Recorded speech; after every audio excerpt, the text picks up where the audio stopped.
Okay, thank you. It's a pleasure to be here. Um, they want to read it. Okay. So I'm Diederik Weve. I'm chairman of Society of the Dutch. I'm chairman of the Dutch Society for Adult Autistics. I'm also part-time researcher, together with Karen van der Bos, who cannot be here because travel for her is more challenging than for me. In my day life, I'm a safety engineer. So I work in the petrochemical industry, and I need to find risk for explosions, and so I need to prevent loss of life. And in my part-time research, which I do about a day per week, I work on quality of life of people.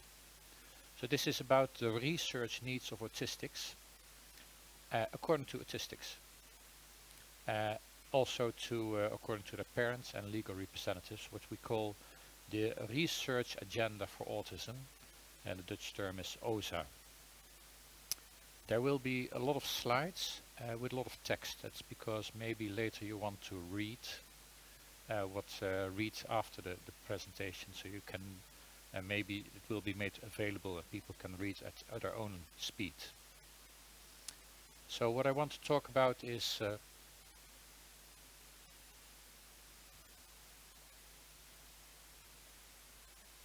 just a quick point.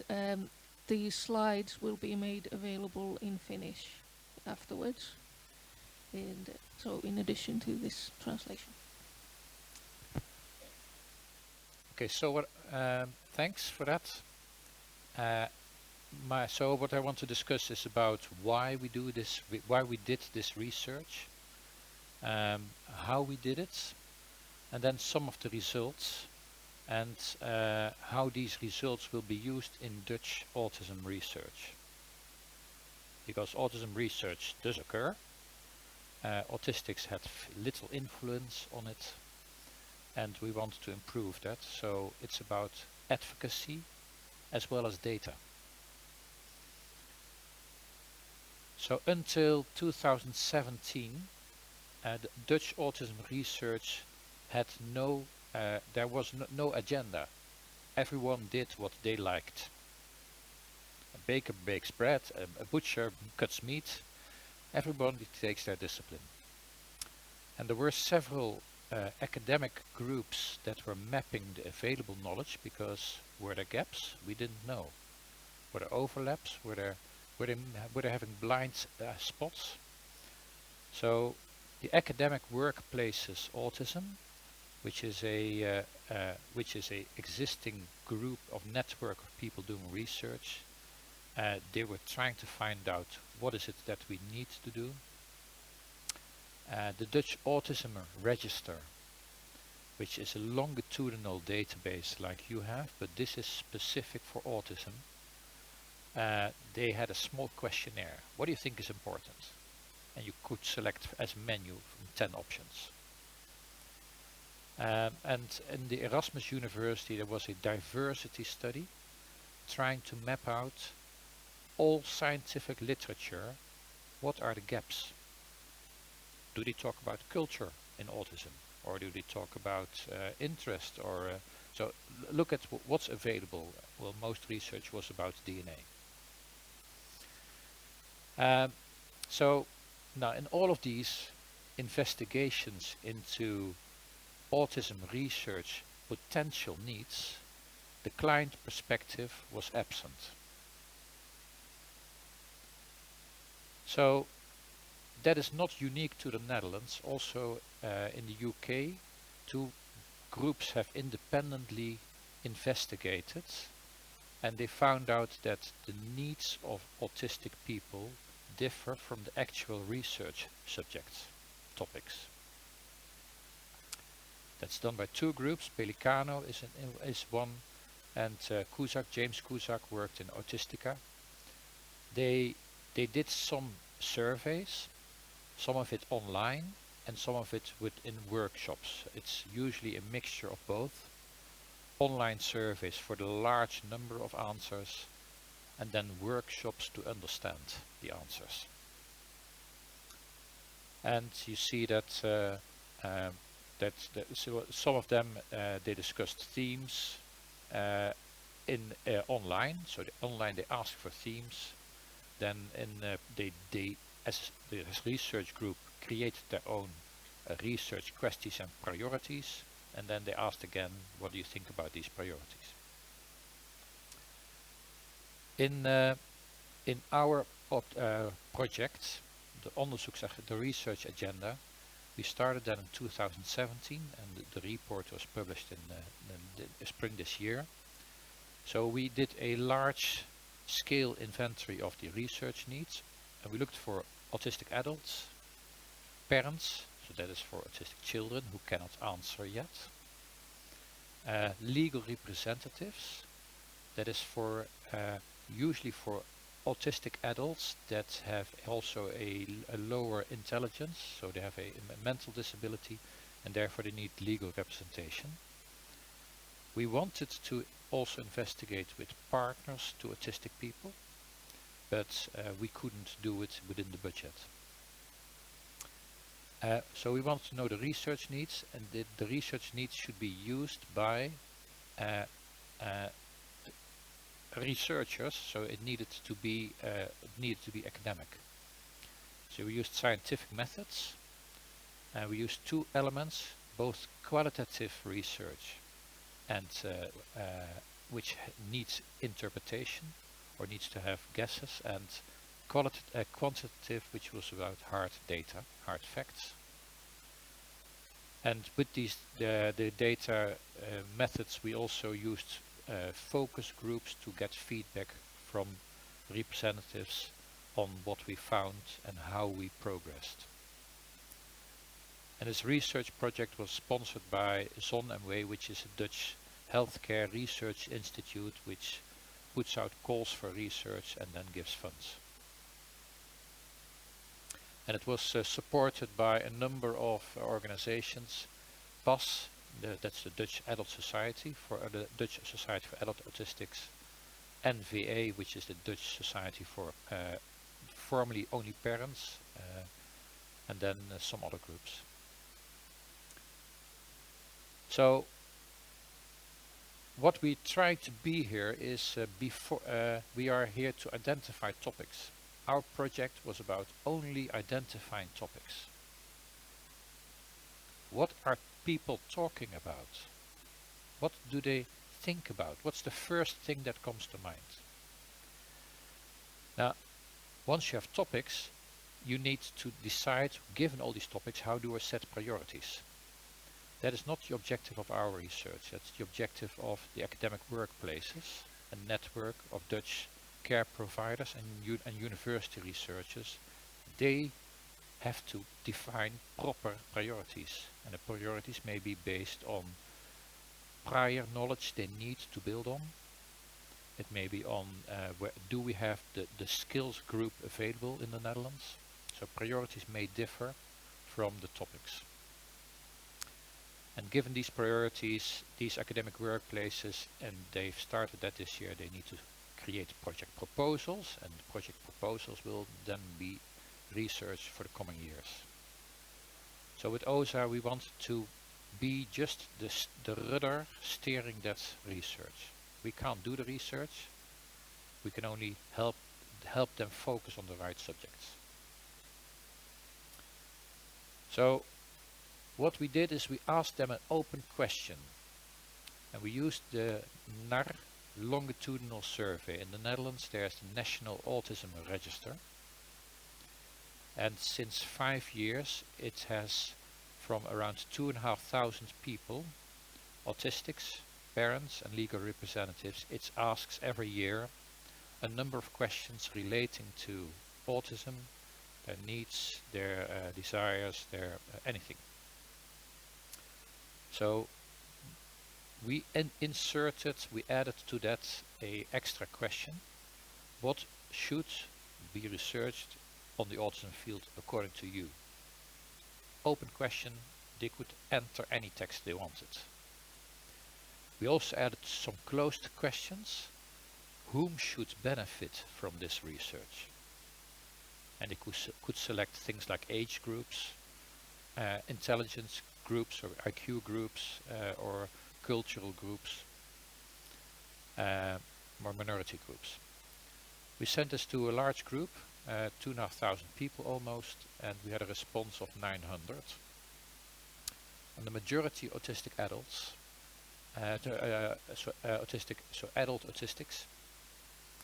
The parents and legal representatives were had a lower response rate in this questionnaire. So that's why we only had 160 parents and 62 legal representatives. And since we use this in our database, the longitudinal survey, we have a lot of socio-demographic data. We know everything about these people, almost everything. So the qualitative interpretation, so it is we analyze the text. We got 923 responses. We didn't know who gave the response. It was completely blind. We identified topics in the answer, and with these topics we combined them to themes, and we used a program for managing that, MaxQDA. And after that we did a quantitative analysis where we looked at what words are being used. For instance, the words for woman, girl were used about 5 times as much as for man or boy. So there was a clear gender bias in the wording. There was not a negative positive bias. Negative and positive words were used as almost the same amount. And we used, of course, we did also the analysis of the themes and the correlation with the sociographic data, because we wanted to understand the effect of the role of the respondent. And we used a statistical program for that. So this could be an answer. This could be one of the answers we analyzed. And what do you read here? Living, using forms of support for adults 30 plus with normal intelligence. So we would identify 3 topics here. It's about living, the housing environment, with support, any type of support. So adults, it should be, this is about adults, and it's about normal intelligence. And then, how do you get themes from these topics? And it's important I spend some time on this to discuss, because here is where advocacy, or where a autistic view can lead to different results than when you ask a professional researcher or a policymaker. So we need to interpret this. Are these individual things they mentioned, or what is as a combination only? So we need to make choices, and these choices, they affect, they influence the results. I'll give you an example. Suppose these were the answers, the topics that we got from a number of people. How do you create themes from this? And suppose you're a painter, you will sort material on color. You will say brown, gray and pink, because those are the paints you need to use painting. And you might say brown is most important. We need to spend most time on brown. Buy a lot of brown paint. What if you're an economist? You'd sort on use. You'd say the top animals are recreational, and I know that Suomi or Samen economist might say that a reindeer is food, not recreational use, but in the Netherlands, the economist would say this is just for looking at, it's fun. And households, and you see, with this use thematic organization, they get the same groups as the painters, but with different arguments. with different rationale, different outcome if they would do research. And suppose you're a zookeeper, you sort on food because you cannot put lions together with reindeer. One gets eaten. They need different food. Now, this may seem fun, but a researcher would put themes based on knowledge domains. And if a knowledge domain is separated, he keeps them separated. And the policymaker would classify on the benefits for society, maybe on efficiency of money. And an autistic, maybe he sorts on meaning, on needs.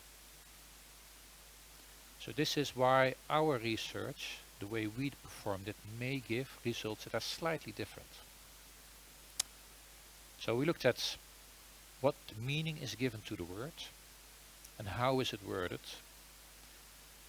Then with all these topics, how do they relate? What topics cluster together give the same coherent view? And this is not always black and white. Sometimes you have transitions, you have gray areas. So this is now to overwhelm you with the themes we identified. I will discuss a few, not all. Traits, complaints and comorbidity. Comorbidity is medical. It's a diagnosed other thing to the medical problems. Complaints is about I have a problem with it, but it's not medical necessarily. And traits is about I have this sleeping, I sleep funny. Some people would call it I have a sleeping problem, and maybe if it's very bad it would be called a sleeping disorder, but there is a gradual transition. The responses, the same thing, some people call it a problem, other people called it an interesting thing.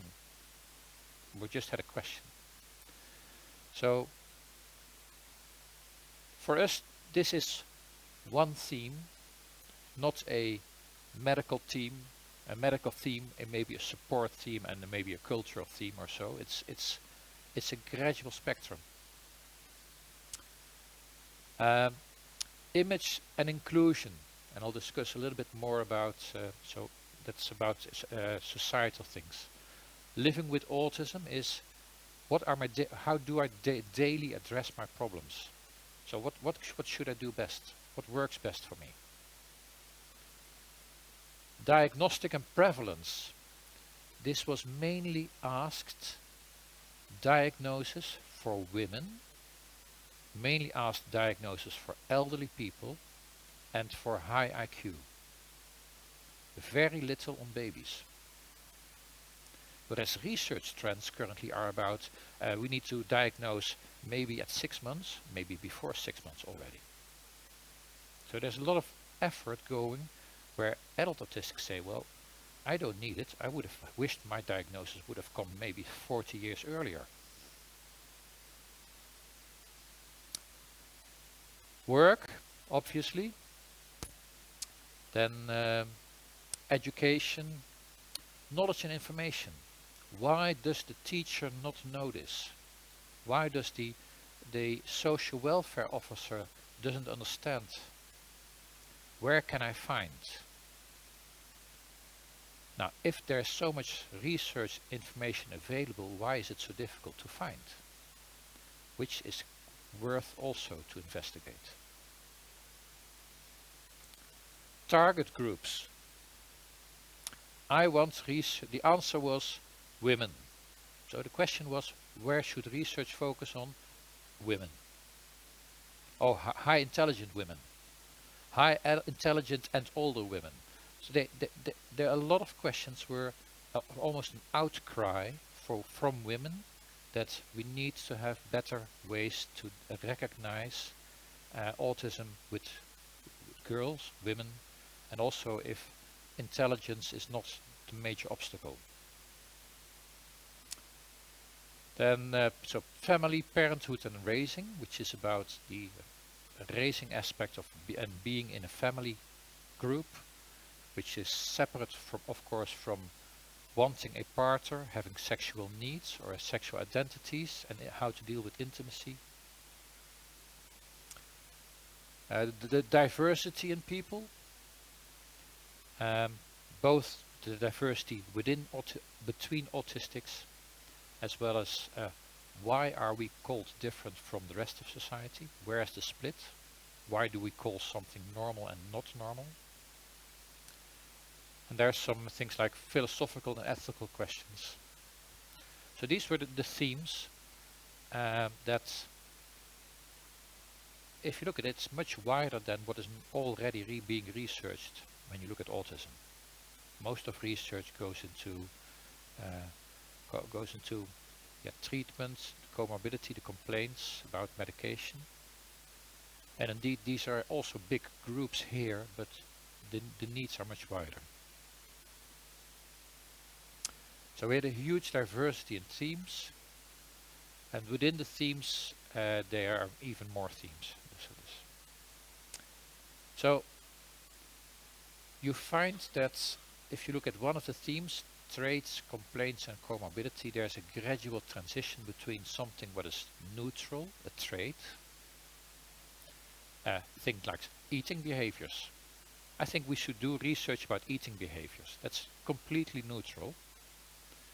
To complaints. I have problems with eating. I don't like. I can't have feel the taste for some vegetables. I hate it. I cannot do it. I always forget about eating. And there's also things like then a comorbidity where people have an eating disorder, a recognized disorder. And then the problem becomes, what do you treat first? Do the people that treat eating disorders, do they know about autism?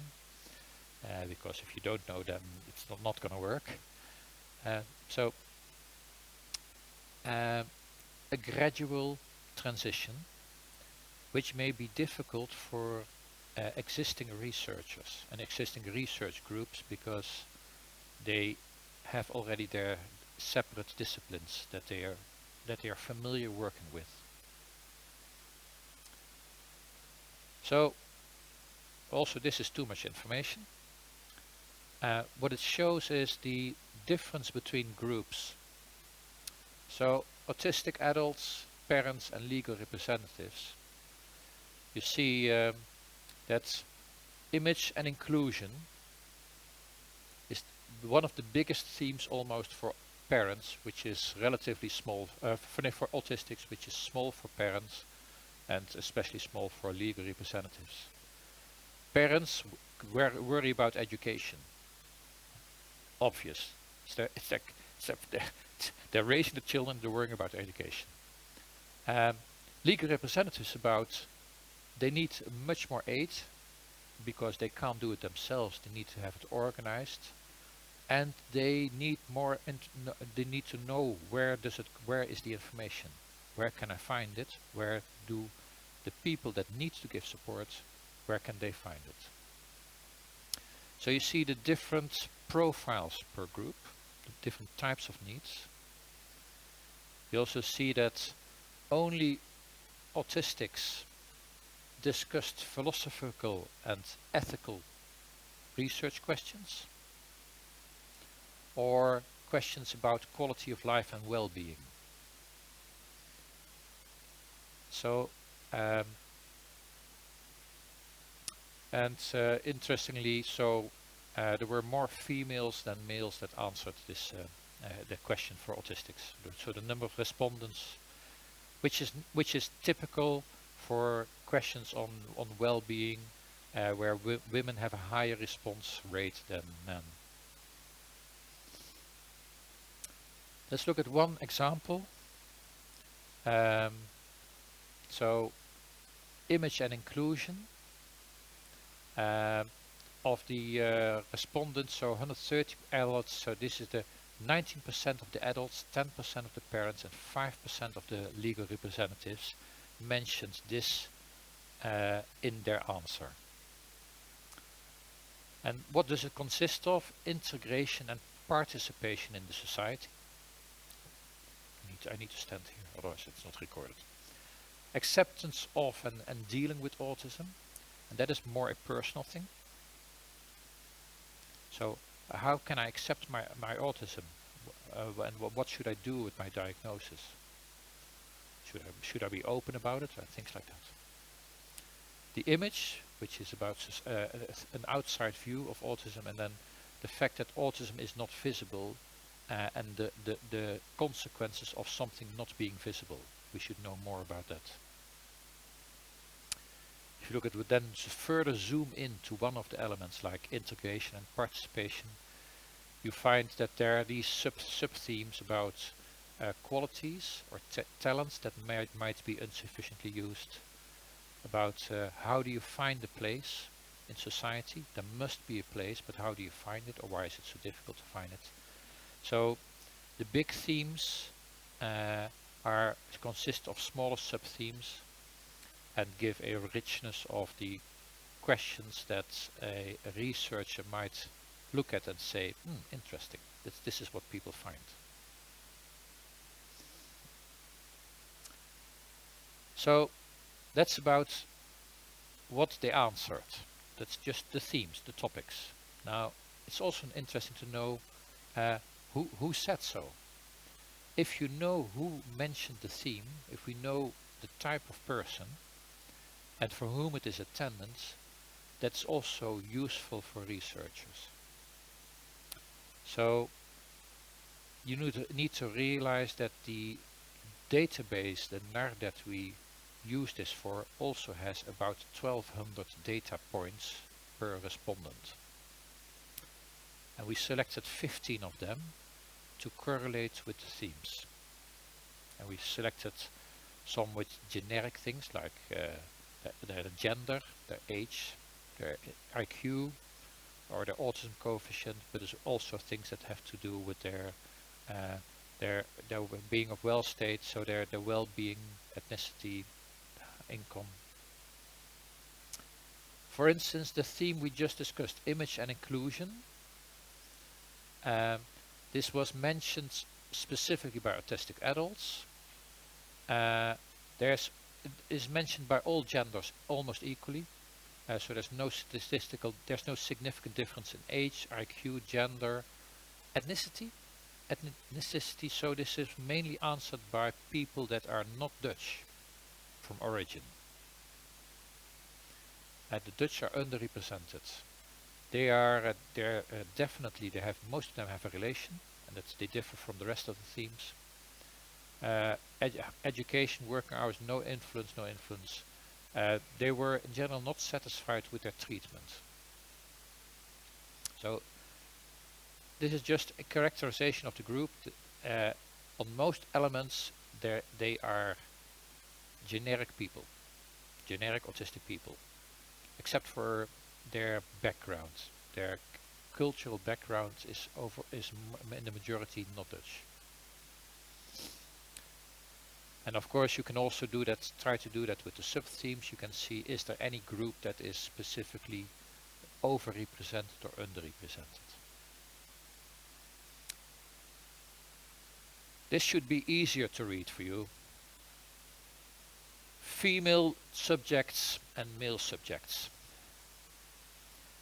And so you see, some male subjects are about causes, leisure time, education, organizing, financing, care. This is only a very small group. Female subjects are target groups. I mentioned research should be about women. Well, it was women that predominantly gave this answer. And they are in a backlog situation. Women gave more philosophical and ethical questions, more about sensory processing, and also traits, complaints, and comorbidity. So there are subjects that are gendered. So if you want to do something about diagnosis, you can do something similar of age, and these numbers are, of course, they they're normalized. So you look at, so if it's gray it means old, if it's black it means young. So you see some subjects are younger. So education, yes, that's a young subject. This is 4 to 12, and then we have the 13 to 16, and then 17 to 19. And if you look at living and housing, that's predominantly an older subject. So it were older respondents that wanted to know about living and housing, which is totally different from where research and current support is going. So profiling responses, themes, helps also researchers to better target on do we have sufficient information here already, or do we really need to start something? And if we're going to do something on living conditions, it probably should be about elder people with autism first. And we can make this even more colorful, and then you can so let me take one example here.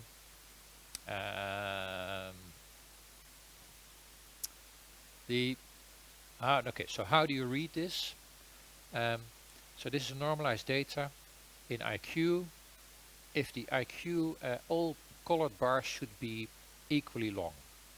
If a colored bar is small, it means that a smaller fraction of those of that group has responded. So here you see all the colors purple, blue and light blue are missing.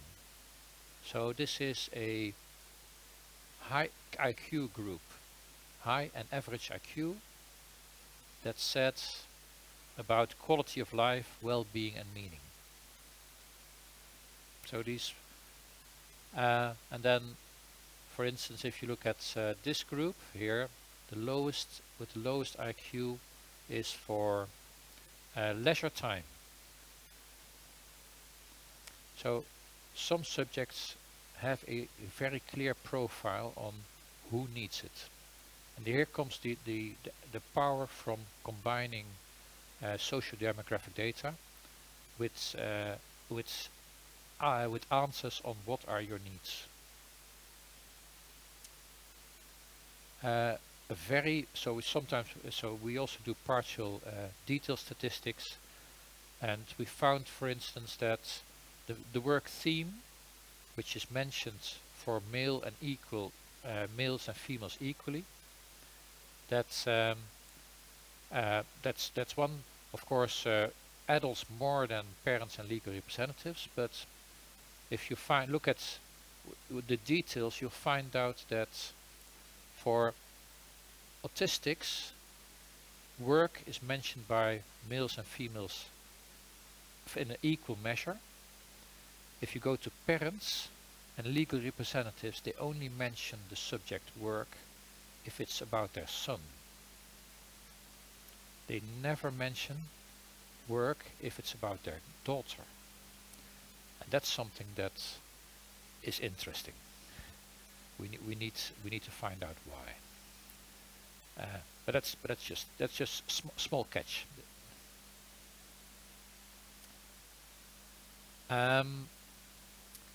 And now we need to go one step further. How is this research being used?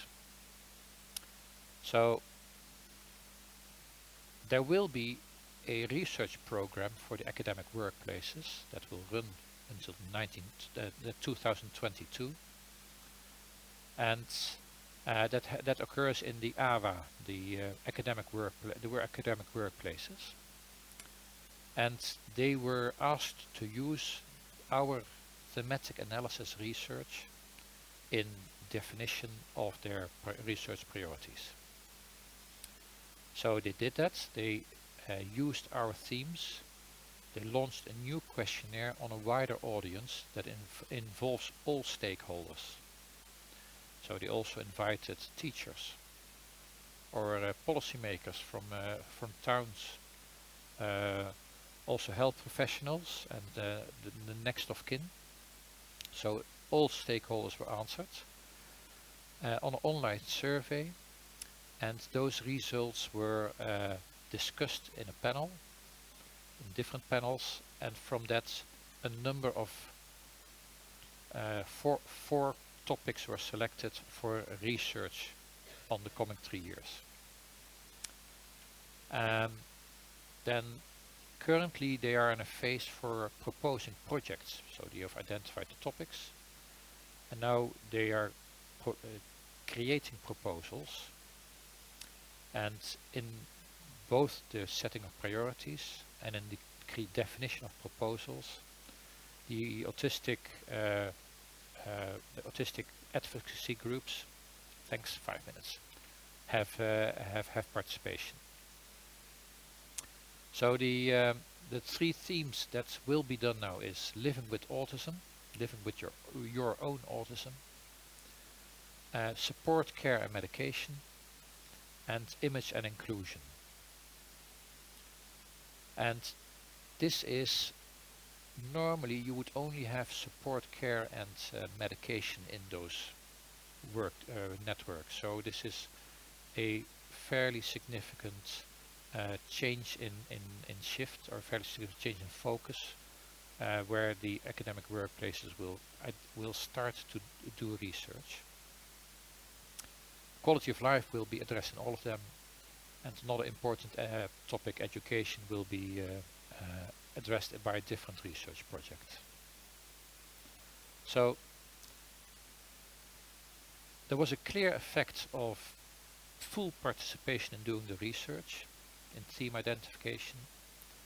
There are differences and commonalities between the different stakeholders, and we have profiles and common items. And what we found is, and most important, it suggests that research should be more multidisciplinary. So the academic research group should look at different disciplines as well. And the academic workplaces, they have selected priorities that more or less they match very well with the OSA outcomes. We do not have sufficient research proposals yet, but that's it. So that's what about. It's a lot of information, but yeah, maybe there are questions or comments.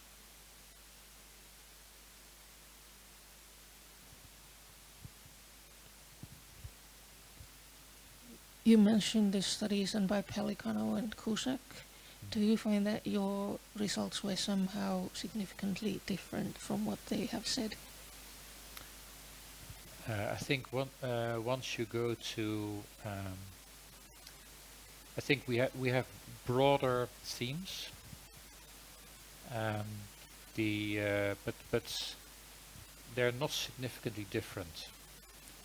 I think the major difference is that we have the full granularity. We allow you to zoom in to sub-themes, and we have it combined with the socio-demographic data. So here tying because everybody wants to do research on autism diagnosis. No, all researchers want to do research there. So that's not the issue. The issue is, but what aspect of diagnosis? What element and why? So the real value comes from having the additional data behind it.